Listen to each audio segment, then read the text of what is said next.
Y queremos discutir este tema y otros más con nuestro panel político de los martes, para que se vaya acostumbrando. Eduardo Vergara, ¿cómo está? Bienvenido. Muy bien, estaba mirando ahí un poco confuso, pero ¿sí? Bien. Martes, lunes, da lo mismo. Max Pavés, gusto de verlo. Buenos días, no, el gusto es mío. Quiero que partamos, ¿le parece?, opinando respecto de lo que ha hecho el Congreso en la Cámara de Diputados de aprobar un salario mínimo de 210.000 pesos.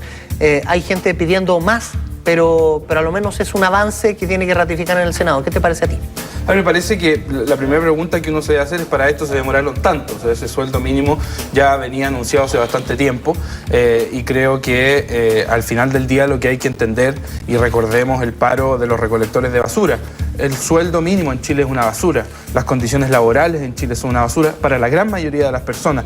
Independiente si gana 210, incluso el 250.000 pesos, que debería ser por lo menos un piso de conversación, sigue siendo un sueldo que no permite a las personas con una educación cara, con un sistema de salud precario para los que menos tienen, poder vivir una vida digna. Creo que ese es el tema de fondo. Tenemos que tomar compromisos serios y terminar con esta lógica del terror, que aquí subimos el sueldo mínimo y a la gente la van a echar y la van a dejar sin trabajo, porque es una mentira, es una maquinación por parte de quienes son más egoístas en este país, que ganan ese 1% que lucra de una manera descarada, violándose repentinamente y también de la noche a la mañana a las personas uno y otro día con sueldos que son deplorables. Creo que esto se merece una discusión mucho más de fondo. Pongamos, mira, con esto termino.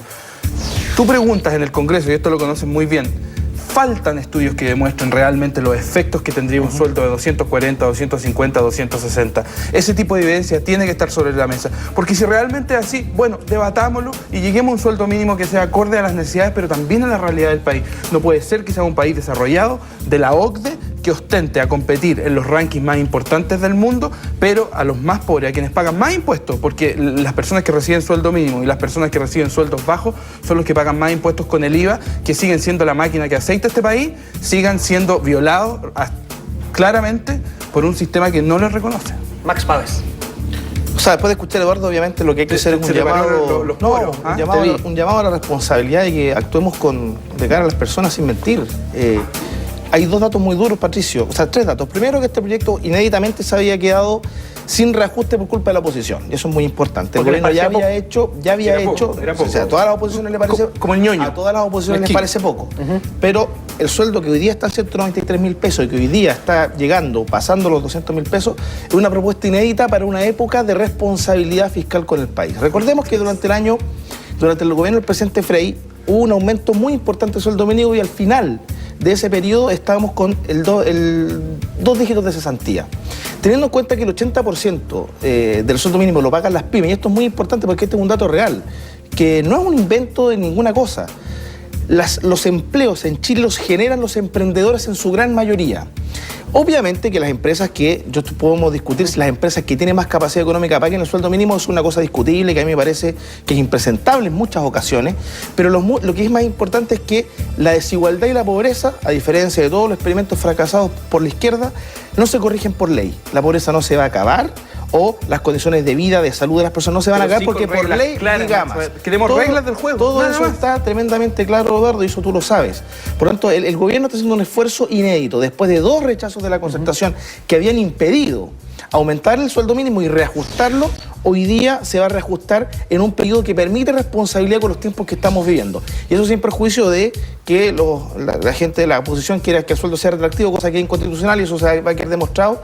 Pero me parece un esfuerzo razonable y qué bueno que a pesar de las minutas que andan circulando del gobierno para entorpecer la agenda legislativa, nosotros tengamos parlamentarios que avancen. No se me adelante, de la minuta, déjame, pero me gustaría, porque yo creo que Eduardo Vergara debería hacerse cargo de qué es lo que se dice de la concertación, porque en 20 años es poco lo que avanzó en materia de sueldo mínimo, y le vamos a dejar ahí la pregunta planteada, pero también esa excusa de que es la pyme la que enfrenta el flagelo de subir el sueldo mínimo, tiene ciertos talones de Aquiles, tiene ciertos puntos débiles. El primero, ¿por qué el Estado no se encarga entonces de subsidiar a las pymes para que todos subamos? ¿No es un subterfugio que usan grandes empresarios también para seguir pagando ese mismo sueldo mínimo y no son pymes? Estoy hablando de enormes empresas del retail que siguen pagando sueldo mínimo. Patricio, te lo dije. Bueno, ¿cómo se corrige eso? Yo creo que es muy importante que en materia de empleo, en materia de sueldos de empleo, aquí tiene que haber una lógica en la cual haya libertad y haya una posibilidad en que las personas se pongan de acuerdo libremente.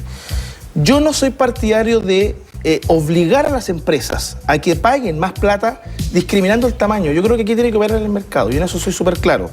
El gobierno puede actuar de otras maneras, el Estado puede actuar de otras maneras, subsidiando el tema de la AFP, subsidiando el tema de la salud, y lo podemos discutir. Pero en materia de empleo, el dato es real. El empleo en Chile es generado en su gran mayoría por pequeños y medianos empresarios, que si usted le dice usted tiene que pagar, efectivamente hay gente que no puede pagar. Yo siempre cito a mi padre, que es agricultor, digamos, pequeño agricultor que tiene 3 trabajadores. Bueno, sí, el sueldo mínimo llegar a 300 lucas, mi padre no puede contar con los 3 trabajadores, y eso es un dato real, no es ninguna campaña del terror. Entonces, respecto al retail, qué sé yo, y la gente que puede pagarme, a mí me parece impresentable que no lo paguen. Y en eso estoy de acuerdo contigo. Y eso es un tema de justicia. El que puede pagar, que lo pague. Pero seamos responsables. Es el único llamado que yo hago. Lo sé, usted fue interpelado por Eduardo Vergara. Simplemente decir 2 cosas. Uno, que esa responsabilidad fiscal, Max Pavés, no nos alcanzaría ni a ti ni a mí para pagar la benzina al mes con un sueldo mínimo. La pregunta es, ¿por qué tenemos que obligar y subyugar a que otras personas vivan y sean parte de esta responsabilidad fiscal cuando el derroche viene en las clases más altas y especialmente en los impuestos? ¿Eso es valor que haces tú? Eso no es responsabilidad fiscal. Nosotros en este país no somos un país fiscalmente responsable por una razón muy simple. Porque la evasión y la elusión de impuestos es tremenda. Aquí la gente que no paga impuestos inventa empresas truchas para mover fondos de un lado para otro, y los más ricos aquí no pagan impuestos. Los más ricos en este país no pagan impuestos. Lo pagan los pobres cuando compran pan y cuando ponen benzina y cuando compran parafina. Ahí es donde pagan con ese impuesto. Es lo primero. Lo segundo, no podemos continuar prendiéndole velas a los empresarios y hacer procesiones para agradecerles que gracias a ellos la gente de este país tiene trabajo. Eso es falso. Eso es falso, porque sin los mismos trabajadores que pagan los impuestos y sin los trabajadores que están dispuestos a recibir ese sueldo mínimo, ellos no serían nada. No podemos poner esta dicotomía de que aquí están los buenos y aquí están los malos. Me parece poco responsable. Y lo tercero, respecto a hacerse cargo. Yo no tengo por qué hacerme cargo de políticas con las que no estoy de acuerdo. Especialmente en este canal, muchas veces he sido más crítico a la concertación que a la misma alianza. Me parece que muchos debates en este país han sido precarios, han sido nefastos y nadie se ha hecho cargo. Quienes estamos aquí, y con eso creo que con Max Pavés estamos de acuerdo, somos una nueva generación de personas que estamos dispuestos a cuestionar, pero por sobre todo a proponer y avanzar. No estoy aquí para hacerme cargo de nada en lo que no comparto. A propósito de ese tema, sería interesante que, comenzando por Max Pavés, pudieran comentar esta invitación que ha surgido desde la alianza, desde la candidata Evelyn Matei a la candidata Michelle Bachelet, para que ellas dos tengan un debate. Y hay más candidatos y a mucha gente le suena que esto fue una especie de ninguneo a todos los demás. ¿Qué opina Max Pavés? Yo no he visto la forma en que se han gestado estas declaraciones. Yo creo que tienen que haber, pero tienen que haber debates para todos. En eso yo no me pierdo ningún segundo. Obviamente con las candidaturas que lleguen a noviembre. O sea, no, si nosotros no podemos tener debates con 9 candidatos. Después de agosto, en el fondo. O sea, después de que se inscriban, a mí me parece que es... A ver, 2 cosas. Reconozcamos que aquí hay 2 candidatos más competitivos que otros. O sea, las 2 candidatas mujeres que están en esta elección, de la Roxana Miranda no la cuento, sino que de Michelle Bachelet y Evelyn Matei, la elección seguramente hay una alta posibilidad de que se salga de ahí. Por tanto, voy a ser de abogado del diablo. Uno puede debatir. Dice que hay un enorme porcentaje de gente que no sabe por quién va a votar, que el sistema no sabe descifrarla, no la puede leer. Con el voto voluntario sucede, pero ese porcentaje nunca va a ser tan grande como para lo que... Pero los debates tienen que incluirlos a todos. Y lo más importante es que ningún candidato se reste debatir. Yo siento que a Michelle Bachelet le ha costado más dar ese paso y le ha costado más obtener debate. Yo creo que a todos los demás candidatos, Marco Enríquez, Ominami, Alfredo Sfer, que han estado acá, yo creo que... yo nunca he visto un candidato de la alianza renuente a debatir, nunca lo he visto. Te lo voy a decir con la siguiente lógica. Todos rehuyen debatir con el que está bajo él en la encuesta. Entonces Evelyn Matei parece invitando al debate, pero solo a la que está sobre ella en las encuestas, no a los que están abajo. Que debatan con todo. Pues yo no la he visto invitar a Marco Enrique, por ejemplo. Porque yo creo que ella no compite con Marco Enrique, pero está bien. Desde el punto de vista político... O sea, es para todo el debate, ¿está de acuerdo? No, a ver, en términos generales concuerdo con Max. Me gusta estar de acuerdo con él porque me trae cierta alegría interna. Veo que al final del día te estás convenciendo del camino correcto. Pero creo que creo que ese ninguneo de que aquí somos solamente 2 grandes candidaturas no le hace bien a la política. Creo que sumar a los otros suma. Y tal como dices tú, Evelyn Matei desafía a Bachelet porque ella está muy por debajo de Bachelet y le conviene estar en un escenario de ponerle igual a igual.